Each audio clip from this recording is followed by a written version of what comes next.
Good evening and welcome to Gravitas. I'm Palki Sharma Upadhyay. Let's get started.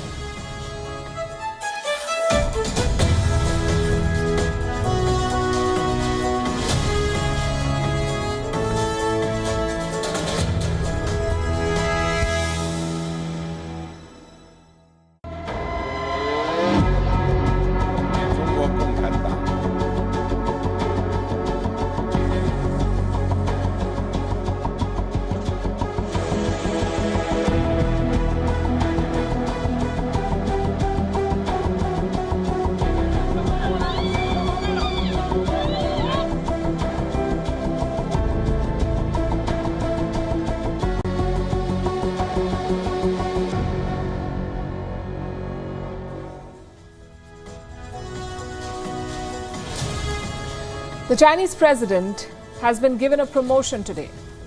His status has been elevated to legendary, believe it or not. The Chinese president has been given a place in the country's history. Xi Jinping is now virtually assured of a third term, even when he is putting his country on a path of destruction. After waiting for weeks, Beijing has finally come up with a plan to save Evergrande and the Chinese economy. What is the plan? It will allow parts of the business to fail. It will also allow the foreign investment into Evergrande to fail. There is no cushion for foreign investors. Beijing is not going to look out for them. Their investments are going to be allowed to fail.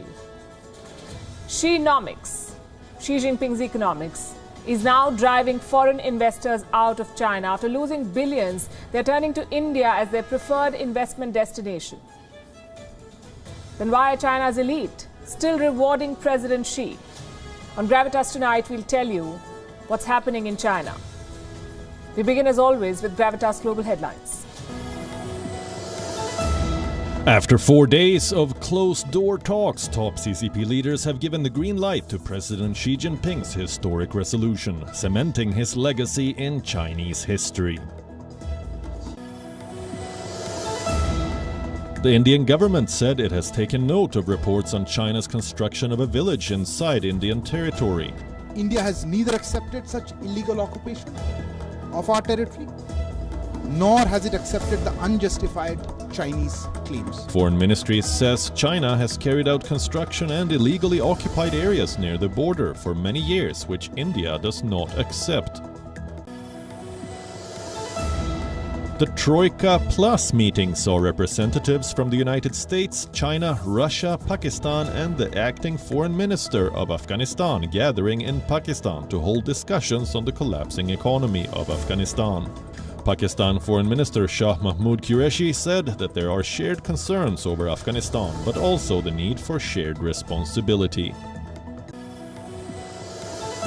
Russian President Vladimir Putin likely to visit India on December 6th for the annual summit between the two nations.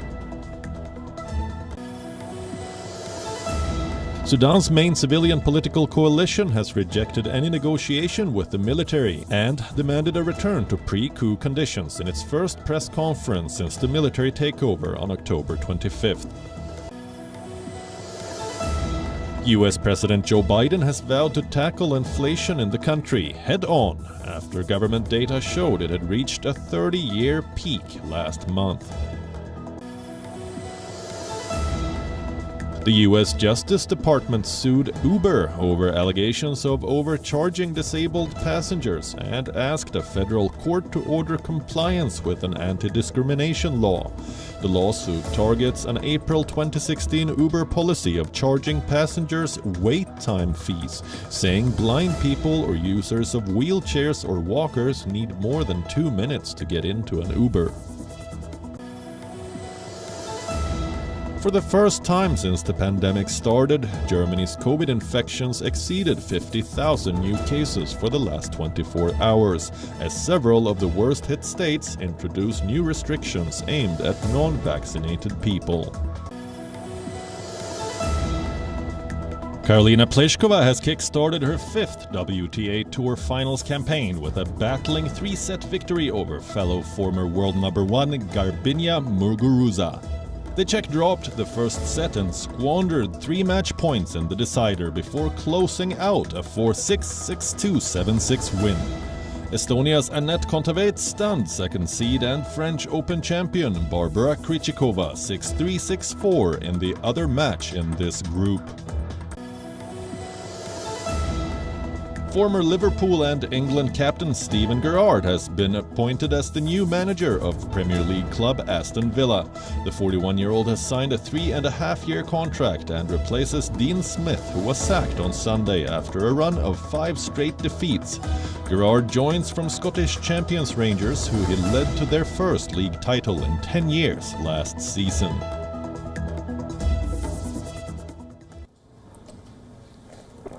Xi Jinping has cemented his position as China's leader for life. You must have heard about it. The Communist Party has wrapped up its 4-day-long conclave today. It passed a resolution, one that put Xi Jinping in the same league as Communist Party legends. Names like Mao Zedong and Deng Xiaoping. Xi Jinping now has the same status as these two leaders. Today's resolution cements Xi Jinping's place in Chinese history. But it makes no mention of the problems that China is dealing with. Problems like the Evergrande debt crisis. Chinese markets were in panic mode yesterday as the Communist Party leadership was meeting. It was make or break for Evergrande. The cash-strapped developer was staring at deadlines. Payments worth $148 million were due. Remember, Evergrande had missed the first deadline. The company had a 30-day grace period.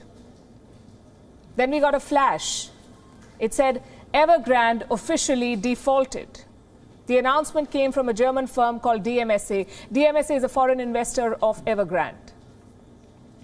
It had put money in Evergrande bonds and it hadn't received any payments. So DMSA announced that it is suing Evergrande. The press release said this, and I'm quoting, DMSA is preparing bankruptcy proceedings against Evergrande. It calls on all bond investors to join it. Then we got another flash. Turns out Evergrande did make the payments after all, but at the very last minute. So technically, it has averted a default. For now. But for how long can it keep going like this? Remember, this company owes $300 billion. $300 billion in debt. So a payment of $148 million doesn't even begin to solve the crisis. Evergrande investors live through the same nightmare every time a payment is due. The company had 3 payments to make in the past month, and on all 3 occasions, it paid at the very last minute. They're pushing their luck, and experts see through that. S&P Global Ratings has made an assessment. This is what it says. The fundamental situation for Evergrande has not really changed. We remain sure that default is almost a certainty. Evergrande is a ticking time bomb, and it's about to blow up in the face of foreign investors. Why do I say that? Why foreign investors? Because Beijing has reportedly come up with a plan for Evergrande. It won't bail out the company. It will go for what is being called a controlled implosion of Evergrande.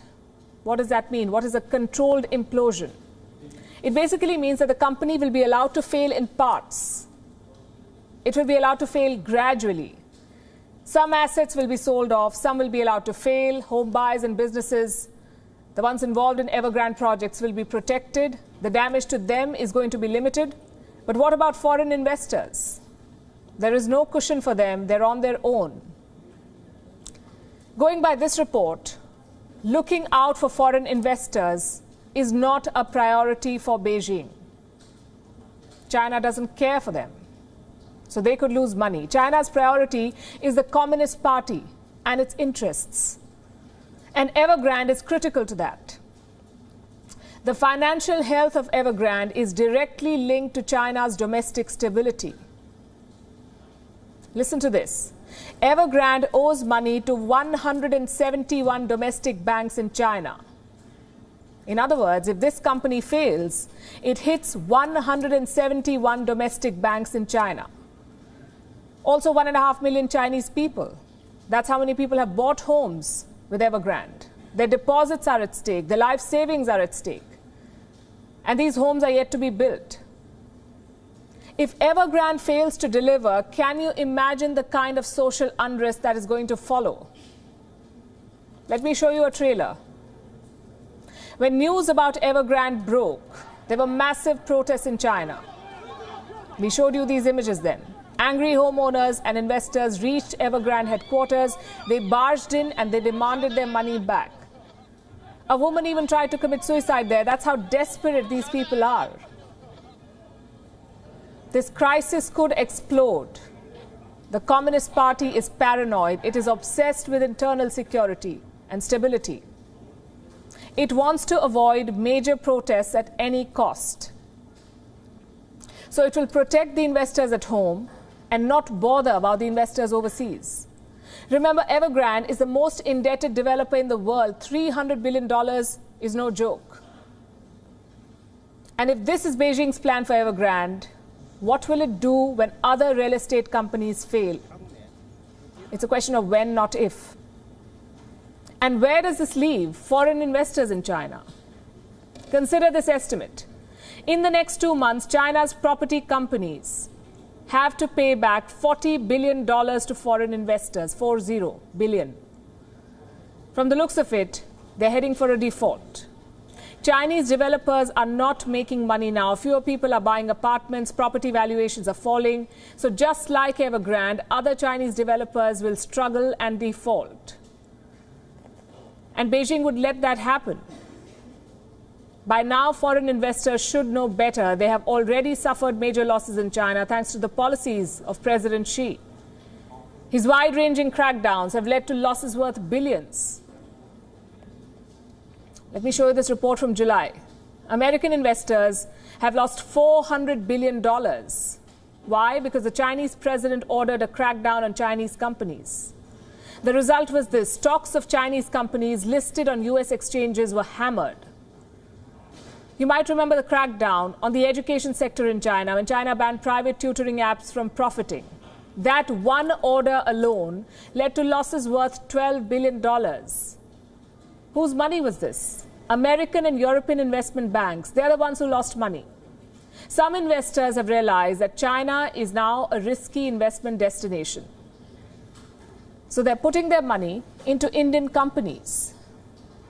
There is a clear shift in trend here. In June this year, Chinese startups received more than $17 billion as investment. In July, the funding dramatically dropped. Chinese startups got just $4.8 billion. In the same time period, investments into Indian startups shot up.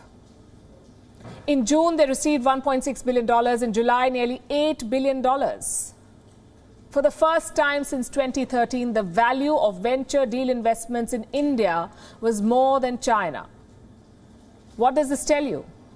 Global investors are losing faith in Xinomics, and for good reason. Why should they trust a government where policies can change on the whim of a man? By letting foreign investments fail, China is driving away investors. It is no longer the golden goose. Putting money into China is officially a risky proposition now. Talking about risks, this is an alarming development that I must share with you. It poses an immediate threat to India's national security. As you all know, 3 months back, the Americans left Afghanistan and gave the Taliban a few gifts. State-of-the-art helicopters, attack planes, rifles, machine guns, Humvees. The most advanced of American weapons were left behind for the Taliban on a platter. Do you know where these weapons are headed now? Right next door to Pakistan. We suspected this would happen, but we did not expect it to happen so soon. Let me show you a report. It was carried by Dawn on the 10th of November. This is what it says, in very clear words, that Pakistan is in the process of procuring American weapons left behind in Afghanistan. Allow me to quote an excerpt from this report. This is what it says. In order to ensure that lethal weapons left behind by the Americans in Afghanistan do not fall into the hands of the TTP and other terrorists, Pakistan is buying a huge cache of these weapons from the Taliban government. Let me repeat, just so that we are clear about this. A terror state is buying weapons from another terror regime to ensure that they do not fall into the hands of terrorists. This is the death of irony. So how many weapons will Pakistan buy? Last we checked, the Biden administration had left behind $20 billion of military hardware, the best in America's arsenal. The Dawn says there are at least 200,000 of them. And Pakistan has already bought a large number of these weapons. No figures have been revealed, but we know that the Taliban is in desperate need of money. Also, they do not know how to operate most of these American weapons. So it would make sense for them to sell. The question is, does Pakistan have the money to buy? Also, what will it do with all of these weapons? The Indian army suspects that Pakistan would first use these weapons at home. Reports to this effect came out in the month of August. They quoted army sources as saying that American weapons will be used to arm terror outfits supported by the ISI to create havoc within Pakistan. And then they would make their way to India, to Kashmir to be precise. A lot of terror groups along the India-Pakistan border have been emboldened by the Taliban's takeover, the likes of Lashkar-e-Toiba, Jaish-e-Mohammed, Lashkar-e-Jangvi, to name a few. Should these weapons, American weapons, find their way into the hands of these terror outfits, the situation in Kashmir would become very serious. This is the legacy of America, and it's a repeat offender. It has made a habit of arming terrorists and rogue regimes. It left these weapons unguarded in Afghanistan, did not even make an attempt to get them back. The same America is now attending security dialogues in Islamabad for peace and stability in Afghanistan. I'm talking about the Troika Plus meeting. It happened today. Officials from the US, China, Russia and Pakistan held a dialogue with Taliban delegates today. A dialogue chaired by Pakistan's Foreign Minister Shah Mahmood Qureshi. What did they discuss? Listen to this. अगर अफगानिस्तान में अमन इस्तेकाम आता है तो उसके फवायद देखिए ना, उसके global फवायद हैं, उसके रीजनल फवायद हैं। और अगर अफगानिस्तान में बिगाड़ पैदा होता है, पाकिस्तान तो मुतासर होगा, यकीनन होगा, लेकिन आप नहीं बच पाएंगे। या आपका ख्याल है कि आप दूर हैं, यूरोप महफूज है, या दहशतगर्दी की जद में वो इलाके जो आपके ख्वाब ख्याल में नहीं थे वो नहीं आ पाएंगे? मत भूलिए, तारीख से सबक सीखिए। हमने तारीख से सबक सीखा है और हम तारीख की उन गलतियों को नहीं दोहराना चाहते। You heard that. We have learned from history, he says. Have they really? Last we checked, Pakistan had struck 2 peace deals. One with the Tehreek-e-Labbaik Pakistan, TLP, which recently ran riot in the country demanding the expulsion of the French ambassador over blasphemy. The second with the Tehreek-e-Taliban Pakistan, TTP, a terror outfit that killed 132 school children in Peshawar in 2014. Did the attendees of the Troika Plus bring up any of this? Did they seek any justification from Pakistan for surrendering to terrorists? Did they ask Islamabad why it was buying weapons from the Taliban? They did not. And their failure to raise these questions only makes them complicit in Pakistan's actions. Is Vladimir Putin planning an incursion into Ukraine? We ask this because there's panic in Kiev. The threat is a familiar one, but the scale this time is massive. Let me show you satellite images. They were taken last week. This is the Russian town of Yelnya, about 260 kilometers away from the Ukrainian border. Russia has sent armored units, tanks and self-propelled artillery to this site.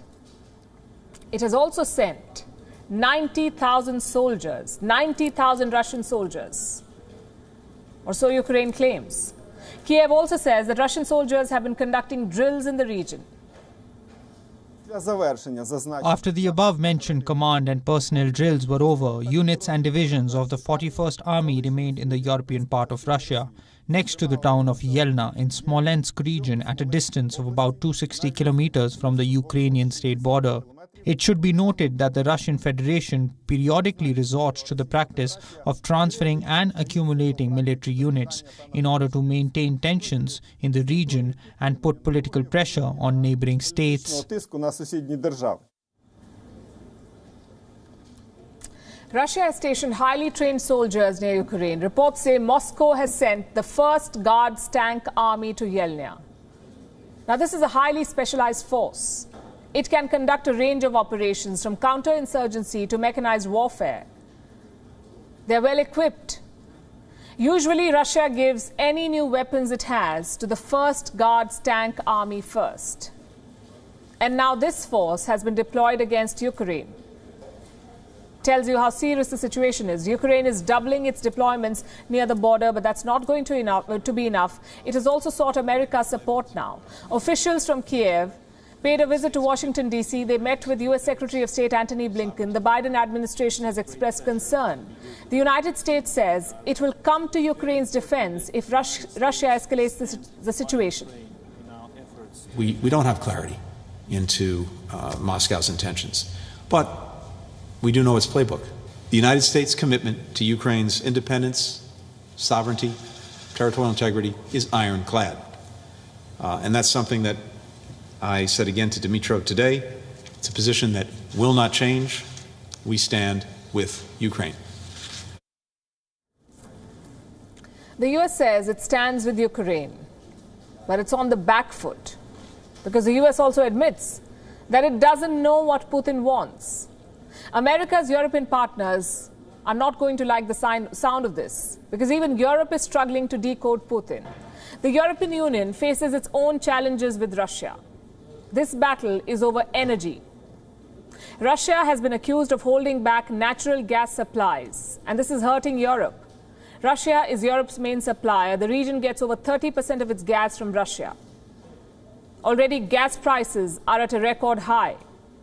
Prices have shot up by a whopping 400%. The demand is high, the inventories are low, and winter is coming. Europe may not have enough supplies for the season. In the month of August, Russia began pumping less gas to Europe. No one knows why, but many speculate this is about the Nord Stream 2 project. Nord Stream 2 is a proposed gas pipeline between Germany and Russia. It is being held up mainly because of opposition from the US. So Russia is punishing Europe by curbing gas supplies to the region. Now, the deployments at the Ukraine border and the move to curb Europe's energy supplies are not isolated issues.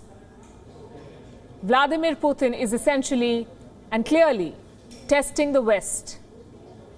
Why is he doing this? The Russian president likes to keep his cards close to his chest. He has made similar moves in the past. He's exposing the vulnerabilities of the West. So far, Putin has managed to stay 2 steps ahead. But a migrant situation in Poland could undo his plans if it spins out of control. And that's what we'll talk about now. A migrant crisis, a humanitarian crisis on the Belarus-Poland border. It's becoming worse by the minute. At least 2,000 migrants are stranded at Belarus's border with Poland. Countries on both sides are exchanging jabs. Women and young children are caught in freezing cold. Reports say many women and children are suffering from hypothermia. Many have broken bones. There are pregnant women hoping to cross over to Poland, but they're being greeted with barbed wire and lines of Polish soldiers. The fear is this migrant crisis could escalate into a military clash. Here's a report.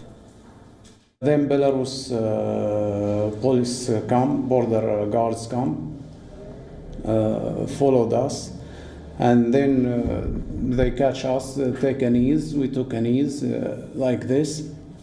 In that way, there is a Belarus soldier just this side. He kicked me in the face with his foot.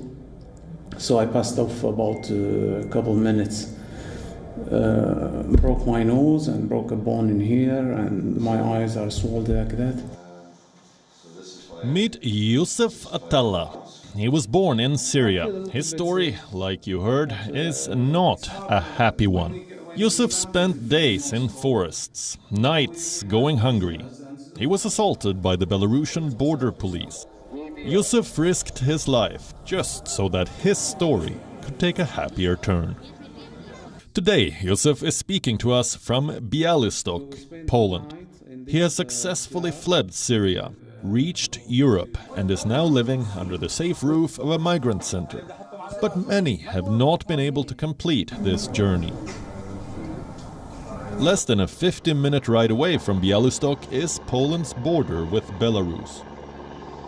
Thousands of migrants are camping here, at least 2,000 of them.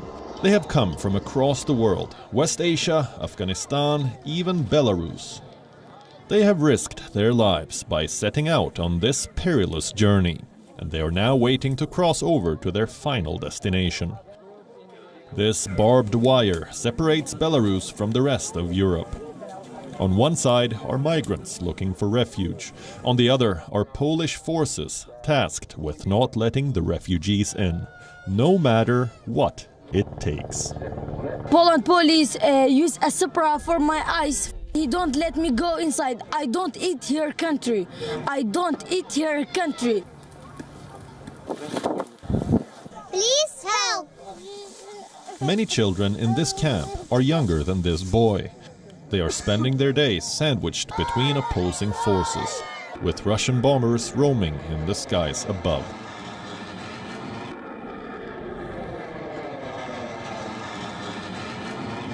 At night, these migrants huddle up in tents, lighting bonfires to keep themselves warm. It's chilly here. Reports say many women and children are suffering from hypothermia and broken bones. Many women are pregnant. Europe does not want them. Poland has deployed 15,000 troops to guard the border. There are also tanks, air defense assets and other war weapons not too far behind. In the last 24 hours, we thwarted 599 attempts to illegally cross the border. All these attempts were thwarted. We issued 48 decisions to leave the country. We detained 9 foreigners, 5 Lebanese, 3 Iraqi, 1 Syrian citizen. These people will apply for international protection here. Europe has accused Belarus of staging this migrant crisis, of pushing the migrants across the border. Fingers are also pointing at Russian President Vladimir Putin for masterminding this hybrid attack. Russia denies this. Belarus is blaming Poland for the border build-up. Europe has decided to heap more sanctions on Belarus. Those people and companies who engage in targeted smuggling will be sanctioned all over the world. Total catastrophe. So many women in the 8 to 9 months of pregnancy are now on the border. We don't have other options. They probably will be giving birth here. Countries are busy exchanging jabs, but it's the plight of these migrants we must talk about, who are caught in the middle. This crisis is so devastating that today it can also be seen from space. Bureau Report, WION, World is One.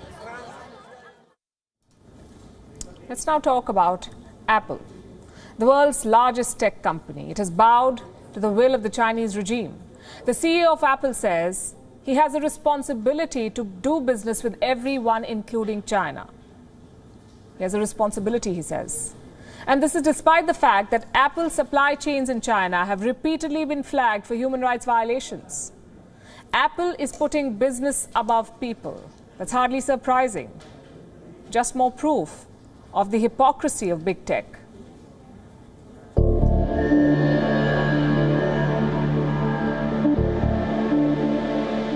Last year in September, Apple announced a human rights policy. It said people come first, and the company is committed to respecting human rights. But now, Apple CEO Tim Cook is putting business first. Cook says Apple has a responsibility to do business with China, despite the repeated human rights violations by the Communist Party. I think that we have a responsibility as a business to do business in as many places as we can. Because I think business is this huge catalyst. I believe in what Tom Watson said, is world peace through world trade. Cook's thoughts are noble, but his company keeps failing on that mission. Time and time again, Apple's supply chains have been flagged for human rights violations. The most recent allegation came in May this year. 7 Apple suppliers in China were found using forced labor. These supplies provided Apple with antennas, cables and coatings, among other things. One of the suppliers was operating in Xinjiang, the region where China has detained 1 million people. Beijing has been running a re-education campaign. Uyghurs are persecuted, sent to detention camps, and then forced to work in factories across China.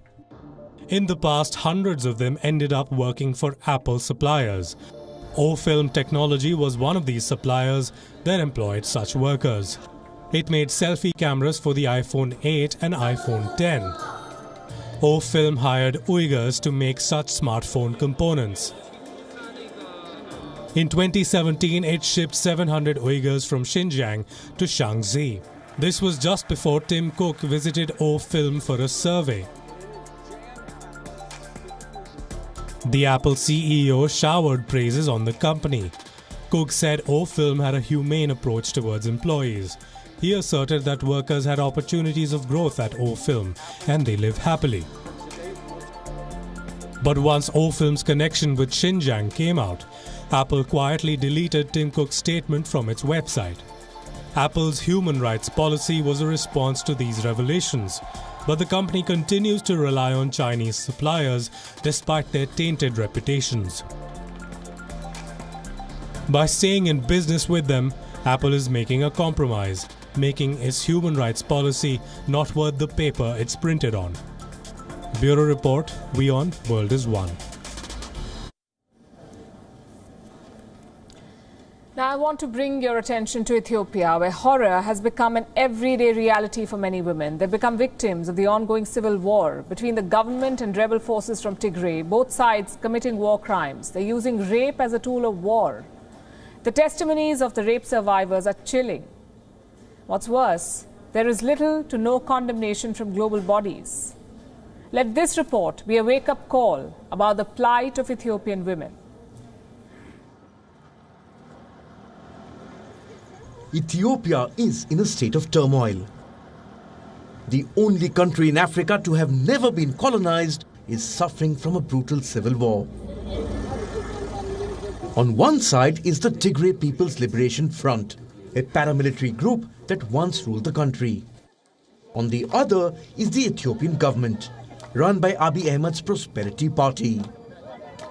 For more than a year now, they've been fighting. The battle has now turned into an all-out war. Its biggest victims are the women of Ethiopia. Raped, robbed and beaten. This has become an everyday reality for many women in the country. The tormentors are both federal forces and rebel fighters. Between February to April 2021, 1,288 cases of gender-based violence were reported in Ethiopia. Most of the victims tested positive for HIV. Now, with the conflict intensifying, rape is once again being used as a tool of war. On Wednesday, Amnesty International revealed that 70 women have been raped in Ethiopia's Amhara region. The report details shocking accounts of the survivors. They say they were subjected to ethnic slurs and tortured in the presence of their children. Their testimonies are chilling. But why isn't the world speaking out? It's busy chiding Ethiopia about the arrest of UN officials. On Wednesday, at least 16 United Nations staff were detained by the Ethiopian government. They were arrested based on their Tigrayan ethnicity mentioned on their IDs. This prompted multiple calls for their release. They're Ethiopians, they are UN staff members, and we would like to see them released, regardless of whatever ethnicity is listed on their identity cards. Well, we have seen the reports, and we find them concerning. We clearly condemned the previous expulsion of UN officials from Ethiopia, and if confirmed, we would similarly condemn arrests of UN staff members based on ethnicity. The arrest of UN officials has triggered outrage. It should. But so should mass rape. Why are these crimes not even mentioned in press conferences? Why are they buried in small press releases? it's time the world woke up to the plight of Ethiopian women. Bureau Report, WION, World is One. Before I end tonight's show, I want to show you some pictures. This is Bella Hadid. She's an American supermodel. She's one of the most popular faces on ramps and campaigns globally. These tearful selfies that you see of Bella Hadid are not part of an ad campaign. These are a part of her real story, her unfiltered story. Hadid posted these photos on social media. The caption read, "This is pretty much my everyday, every night for a few years now."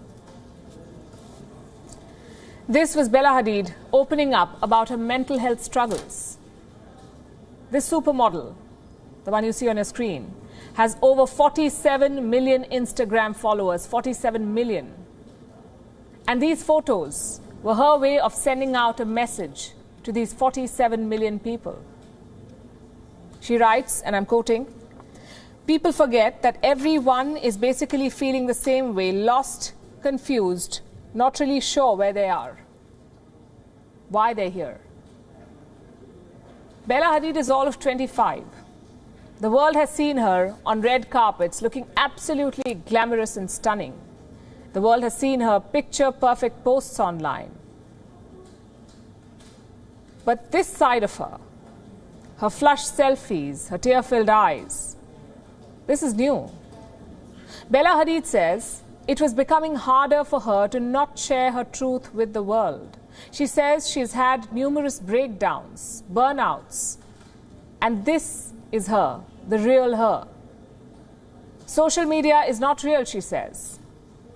She had a message for all those struggling with mental health, and I'm quoting again, "If you work hard enough on yourself, spending time alone to understand your traumas, triggers, joys and routine, you will be able to understand or learn more about your own pain and how to handle it," which is all that you can ask of yourself. This is a 25-year-old speaking. This is an unfiltered side of one of the world's most photographed women. It speaks 1,000 words about the world we live in. Look around you. You see filters everywhere. Are we living far from reality? Behind Instagram perfect pictures are heartbreaking stories like this one. Stories we know nothing about often. So stop believing in what you see online, in everything that you see online. Stop believing in visibility. Success is not posting professional achievements on social media. Beauty is not filtered selfies on social media. Happiness is not day-long stories on social media. Popularity is not followers on social media. Today there is just too much social media, and there is just too much on social media that's seemingly perfect. But I'm sorry, that's not how our lives are. They're not perfect. And neither are we. We're humans. So what explains this pursuit of perfection? A lot of us like to call ourselves perfectionists, which is fine. But at what point does the idea of perfection become toxic? Very recently, a train driver in Japan was not paid his full salary. The company he worked for fined him 43 yen, that's almost $1. Not a lot of money, but it was a fine. Do you know why he was fined? Because he was 1 minute late. There was a 1 minute delay. 60 seconds. He couldn't make it on time. He was not perfect, so he was penalized $1 for 1 minute. That's the cost of our pursuit of perfection. Now you know why I say it can be toxic. The pursuit of perfection leaves no scope for human error or for anything that's human. Japan takes pride in punctuality, which is a good thing, which should be a good thing. It boasts of trains that are rarely delayed. But this obsession with punctuality can become punishing. This obsession with perfection can become toxic. In this rat race for a punctual life, for a perfect life, there is absolutely no scope or time to take care of our mental health. Today we want people to be as efficient as machines. We expect people to be superhuman. And we have only ourselves to blame for this. We set wrong expectations and we chase them. We worked extra hours so that we too could have achievements to boast of on social media. We worked extra hard so that we too could afford fancy vacations. We ran the extra mile to make our photos and lives picture perfect. And I'm not saying stop trying. You see, stretching the limit was supposed to be a healthy concept. You should be the best version of yourself, yes. But today we've taken it to a point where it has become toxic. Today we are in a world that has no time for breaks and no tolerance for being human. Imagine the kind of pressure we're all living under. It is no wonder that so many of us feel burnt out, feel low, question our self-worth. I would like to go back to Bella Hadid's Instagram post. She quotes American singer Willow Smith. Let me read it out for you. The feeling of thinking that you're good enough or being insecure about your art is natural. But at the same time, I feel like it's taught. Remember American gymnast Simone Biles? She broke down under the weight of expectations. She had to remind the world from the Olympic stage that she is a human. We are humans too, that's what she said, Simone Biles. Remember Naomi Osaka, the tennis star? She was given hell just because she did not want to give interviews, just because she did not want to be visible. Osaka, like Biles, chose to walk out and prioritize mental health. Bella Hadid too chose to take time out and take care of her mental health. Share her story with the world. You see, success can look dreamy, achievement can be addictive. But how much do we push ourselves? And where exactly do we draw the line? Think about it. And more importantly, talk about it. I think that's a good note to wrap on. We're leaving you with Gravitas images. Thanks for watching.